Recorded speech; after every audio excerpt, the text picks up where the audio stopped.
Het COA wil 400 asielziekers onderbrengen in Ries. Dat meldt de gemeente de Frieske Marnjoet. De vluchtelingen moeten onderbracht worden in mooi Gaasterland. De verwachting is dat de asielziekers eind dit jaar al omkomen. En ze blijven er in elk geval 4 uur. In Ries is de voorzitter van Plaatselijk Belang der, en dat is Wink Blomsma. Meneer Blomsma, goedemiddag.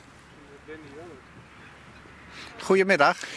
U bent vandaag op de hoogte gebracht van de plannen van de gemeente en van het COA om 500 asielzoekers in Rijs onder te brengen. Schrok u van dat nieuws? Nou, het aantal van 500, dat verrast me toch wel een beetje, ja. Ja, want jullie waren uitgegaan van 300 een poos geleden. Daar was toen al verzet tegen vanuit het dorp. Wat gaat dit getal van 500 teweeg brengen, denkt u? Nou, wat het precies teweeg brengen gaat, dat weet ik niet. Dat zullen we merken. Maar mijn vraag is wel aan de gemeente. Hoe gaan jullie met zoveel mensen zorgen dat dat allemaal goed gaat? Aan welke voorwaarden moet wat u betreft aan voldaan worden?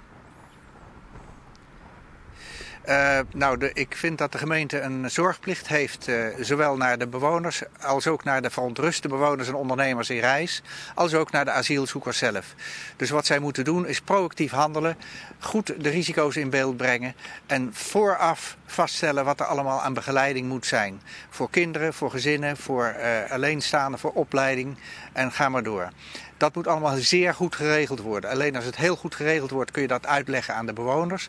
En dan kun je ook de zaken in het gareel houden. Ja.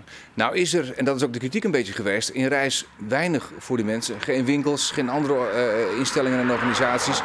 De vraag is natuurlijk, kan Rijs dit aantal van 500 asielzoekers aan? Dat is de vraag die wij stellen aan de gemeente. Ik ben er niet om dat te regelen. Ik ben er om de gemeente te vragen om dit goed in de klauwen te houden en de goede maatregelen te nemen. En het lijkt mij dat het voor 500 man een hele grote klus wordt. En als nou blijkt dat de gemeente daar eigenlijk geen goed antwoord op kan geven, wat voor pakket belandt u dan eigenlijk? Als ze daar geen goed antwoord op kunnen geven, laat ik liever zeggen, als ze niet de juiste maatregelen nemen om de zaken goed te regelen, dan word ik een beetje boos op ze. Want dan krijgen we de zaak niet in de hand. Ja. En dat zou betekenen dat ze de zaak onderschatten. En dat wens ik de gemeente niet toe en dat wens ik onze dorpen helemaal niet toe. Nee, want wat gebeurt er dan? Ja, dat weet ik niet. In ieder geval word ik een beetje boos.